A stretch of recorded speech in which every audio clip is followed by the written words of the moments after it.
कि जहां पहले गारंटी की बौछार हुई और अब कुछ और भी कहा जा रहा है। क्या कहा जा रहा है? 12 साल से दिल्ली की सियासत में महाबली बने हुए अरविंद केजरीवाल के लिए ये जो 2025 का चुनाव ये बहुत खास है। भ्रष्टाचार और एंटी इनकम्बेंसी के फैक्टर को हराने के लिए उन्होंने इस बार तो योजनाओं की गारंटी की बौछार कर दी। फ्री बिजली, फ्री पानी, उसके बाद गलत बिल आया तो मत भरना जी, माफी करवा देंगे जी। जो वादे 2020 में भी पूरे नहीं कर पाए अभी तक, कह रहे हैं कि अब 2025 में पूरे कर देंगे जी। लेकिन उनकी 15 गारंटी से ज्यादा चर्चा तो अब इस बात की हो रही है, कह रहे हैं कि मनीष सिसोदिया को फिर से डिप्टी सीएम बनाएंगे। मनीष सिसोदिया केजरीवाल को मुख्यमंत्री बनाने की बात कर रहे हैं, वो दोनों एक दूसरे को। लेकिन बड़ा सवाल यह है कि क्या केजरीवाल खुद मुख्यमंत्री बन पाएंगे? ये सवाल है, क्योंकि जो जमानत की शर्तें हैं सुप्रीम कोर्ट से, उसके आधार पर तो वो नहीं बन पाते हैं, नहीं बन पाएंगे। तो क्या फिर भी मनीष सिसोदिया को अभी से उन्होंने तय कर दिया कि मैं बनूं ना बनूं, आप डिप्टी सीएम ही रहेंगे, आप सीएम नहीं बन सकते, ये तय कर रहे हैं क्या केजरीवाल? लेकिन बीजेपी ने कहा कौन होगा शीश महल का राजा, इस मुद्दे पर बीजेपी ने ज्यादा चोट किया है। अरविंद केजरीवाल आम आदमी की छवि लेकर राजनीति में आए थे, आप सभी को याद होगा। गाड़ी नहीं लूंगा, बंगला नहीं लूंगा, ये नहीं लूंगा, सिक्योरिटी नहीं लूंगा। लेकिन उनके शीश महल घोटाला ने उनकी सियासत को बड़ा नुकसान पहुंचा दिया। आपके पाप को लेकर जहां कांग्रेस पार्टी भी हमलावर है, वहीं केंद्रीय गृह मंत्री अमित शाह ने आपको दूसरा ही नाम परिभाषित कर दिया। उन्होंने आपका नाम दिया अवैध आमदनी पार्टी। गृह मंत्री अमित शाह ने शराब घोटाले जैसे दर्जनों घोटाले को चुनावी चर्चा में उछाल दिया है। बीजेपी का दावा है कि आम आदमी पार्टी का मिसरूल 8 फरवरी को समाप्त होने वाला है। यही दावा कांग्रेस पार्टी भी कर रही है, लेकिन देखना यह होगा कि कांग्रेस के शीर्ष नेतृत्व दिल्ली में अपने लिए कैसा माहौल बनाते हैं, क्योंकि राहुल गांधी जी की दिल्ली की रैली को लेकर तबीयत खराब हो जाती है, मऊ में रैली कर रहे हैं। तो भाजपा के वरिष्ठ नेता और केंद्रीय गृह मंत्री अमित शाह ने आम आदमी पार्टी को नया नाम दिया, अवैध आमदनी वाली पार्टी। अवैध आमदनी वाली पार्टी का नाम है आम आदमी पार्टी। अवैध आमदनी वाली पार्टी दिल्ली के पैसे से पंजाब का चुनाव लड़ते हैं, दिल्ली से कमाए हुए पैसों से गुजरात का चुनाव लड़ने जाते हैं, दिल्ली के कमाए हुए पैसों से वो गोवा का चुनाव लड़ने जाते हैं।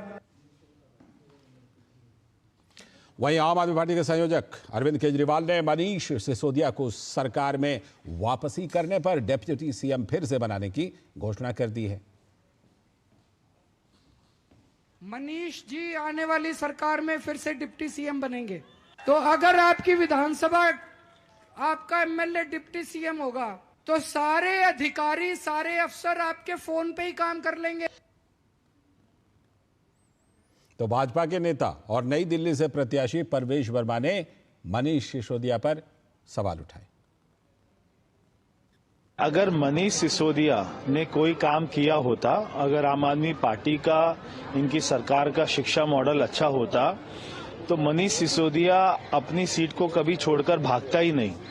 पहले वो पड़पड़गंज से चुनाव लड़ते थे, अब वो उसको छोड़कर आगे जंग पूरा, क्योंकि उनको मालूम है पड़पड़गंज की वहां की जनता उनको हरा देगी, क्योंकि कोई काम ही नहीं किया। ये बोलते हैं वर्ल्ड क्लास एजुकेशन मॉडल, अगर वो होता तो इनका एजुकेशन मिनिस्टर अपनी सीट को छोड़कर नहीं भागता। वहीं भाजपा के नेता संबित पात्रा ने बाबा साहब भीमराव अंबेडकर के अपमान के लिए अरविंद केजरीवाल से माफी मांगने और इस्तीफा देने की मांग की। बाबा साहेब अंबेडकर के साथ किस प्रकार की बेअदबी हो रही है, किस प्रकार अरविंद केजरीवाल जी की पंजाब की सरकार ने बाबा साहेब अंबेडकर के साथ बेअदबी की है। इसलिए अरविंद केजरीवाल जी को तुरंत पंजाब जाके बाबा साहेब अंबेडकर जी की इसी मूर्ति के सामने साष्टांग प्रणाम होकर माफी मांगनी चाहिए और अपने पद से भी इस्तीफा देना चाहिए। कांग्रेस नेता सचिन पायलट ने भी पंजाब में आम आदमी पार्टी के द्वारा भीमराव अंबेडकर के अपमान की आलोचना की।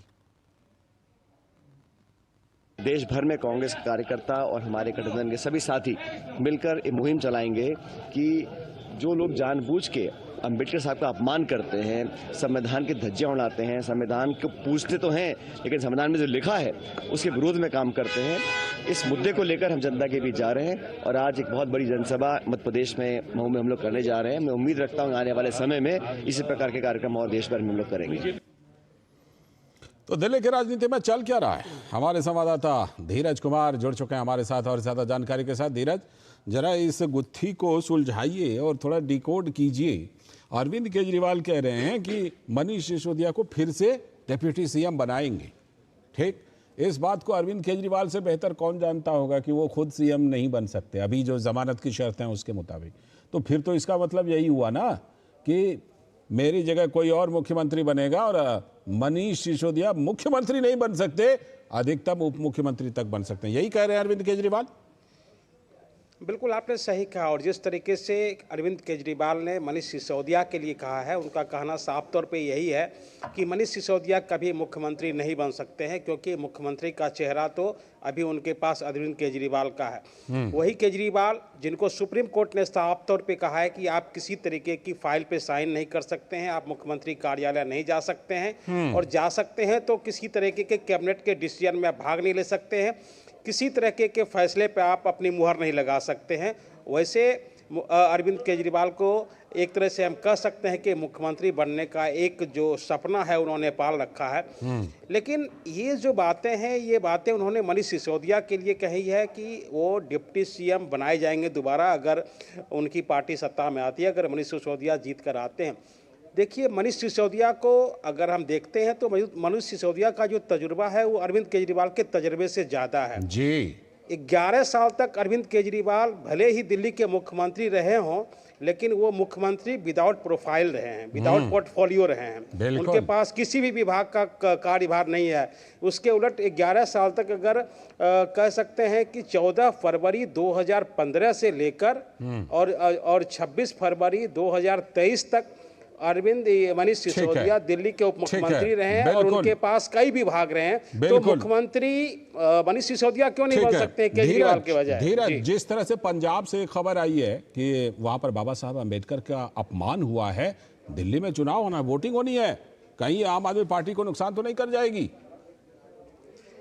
देखिए, जिस तरीके से बाबा साहब का अपमान वहाँ पे हुआ है और जिस तरीके से बाबा साहब के अपमान के ऊपर कांग्रेस से लेकर भारतीय जनता पार्टी वहाँ पे हमलावर हुई है। अभी हमने एक जो प्रेस विज्ञप्ति देखी है और इसके अलावा हमने एक press note Bharatiya Janata party का देखा है, जिसमें कि भारतीय जनता पार्टी के जो नेता हैं योगेंद्र चंदोलिया और वीरेंद्र सचदेवा, वो अमृतसर जाने की एक तरीके से कह सकते हैं कि प्रयास कर रहे हैं कि अमृतसर जाकर पहुंचकर वहां बाबा साहब के ऊपर जो अपमान हुआ है, ये हम तस्वीरें इस समय दिखा भी रहे हैं, तस्वीरें हम टेलीविजन स्क्रीन पर दिखा रहे हैं किस तरह बाबा साहब अम्बेडकर के साथ अपमान किया गया है, उनके साथ देखिए किस तरह से प्रहार किया गया, तोड़फोड़ किया।